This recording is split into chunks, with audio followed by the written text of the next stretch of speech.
Hi everyone, this is Cooking with Intention. I'm Tracy and welcome to my kitchen. So today I'm excited to show you this beautiful leg of lamb I'm going to do in my pressure cooker. So I bought a 5-pound leg of lamb and I trimmed some of the fat off. I left some because let's face it, that's flavor. I have a cup of red wine, which is a Cabernet. I have these beautiful little onions that are out of my garden, which equate to 1 large onion.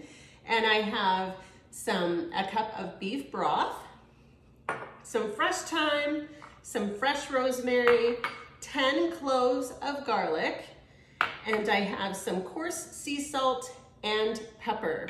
I have some Dijon mustard and some W stuff. Sorry, can't say it. Anyway, this is what we're going to do. So I'm going to take some of my herbs and chop them up really fine. I'm going to leave some sprigs because they're going to go in the pressure cooker. I'm going to mince probably 4 of the cloves of garlic, and then I'm going to poke holes and put the rest of the garlic in there. Season it with salt and pepper, and then I'm going to saute it. So the first thing I'm going to do is get my pressure cooker hot, set on saute while I chop up all of my herbs, and then we'll get started.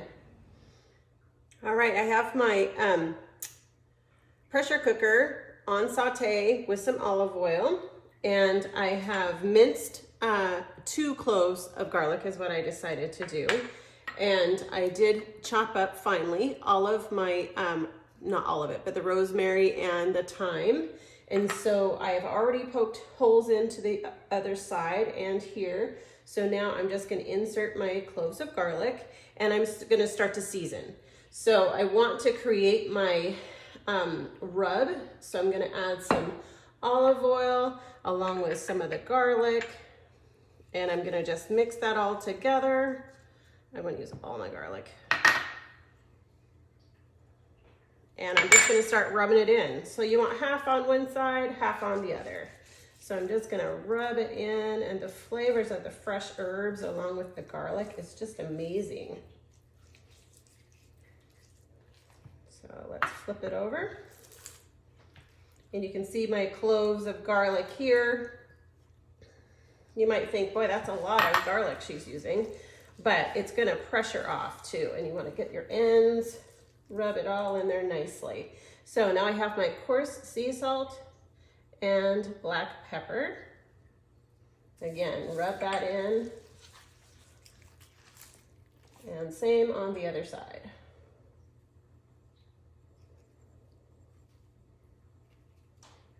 And be generous.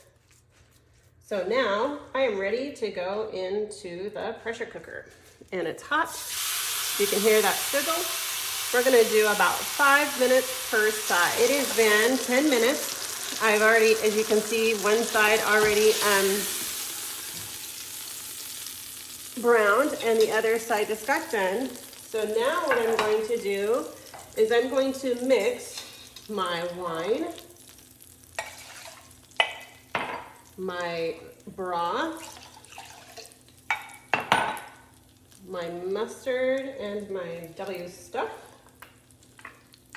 all together and put it in while it's still on the saute mode so that I can get all the bits and pieces off of the bottom. And I'm also creating a sauce for it. So I'm gonna put that right in there, give it a stir. I can feel the crunchies on the bottom. I'm just trying to lift it up and warm up my sauce.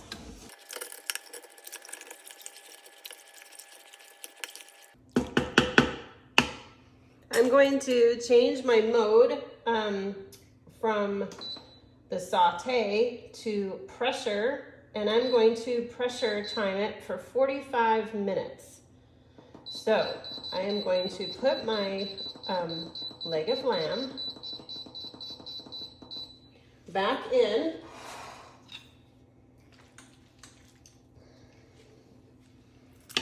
And if you've never pressure cooked before, you must have some liquid in. So it's at least a half a cup, but this is a beautiful wonderful sauce. So remember those baby onions, I just half them. And then I kept some of the sprigs of the thyme and the rosemary, and I'm just gonna sit those on top. And when this pressures, it's gonna take all of that wonderful flavor and just incorporate it. So we'll put the lid back on.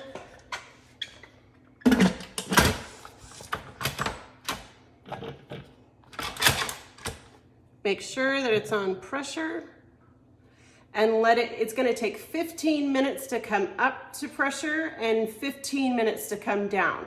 So you're gonna set it for the 45, but it's actually going to take you an hour and a half. So let her be. I just took the leg of lamb out of the pressure cooker and oh my goodness, it smells so good. So I sliced it up. It's flavorful, it's juicy. And then I took my sauce that was all of the wonderful juices, and I strained it so all of the herbs and the onions were out. And then I put it on the stovetop and made a gravy. So you can put it on your meat directly. Maybe your guests don't want any gravy, or maybe you do mashed potatoes instead of roasted potatoes like I did, but either way, it's delicious. So I also, while I had my meat in the pressure cooker, I roasted some potatoes in my air fryer, made a beautiful arugula beet salad topped with feta cheese and walnuts, red onion, and a little olive oil. So I could definitely put some of the gravy right on my meat as well. But oh gosh, it is so delicious, so wonderful. Done it many times, so I know that. My recipes are always in my description, so if you want to refer to that, if you didn't catch it along the way in the video. But I hope you enjoy this meal. It serves 10 people, so it's a very generous portion for either leftovers or guests. Very nice. Hope you enjoy it. If you do, please like and subscribe and share my videos. I'm also on Instagram at cooking_with_intention and Facebook, Cooking with Intention. I hope you enjoy the meal, enjoy your day, and until next time, please be well.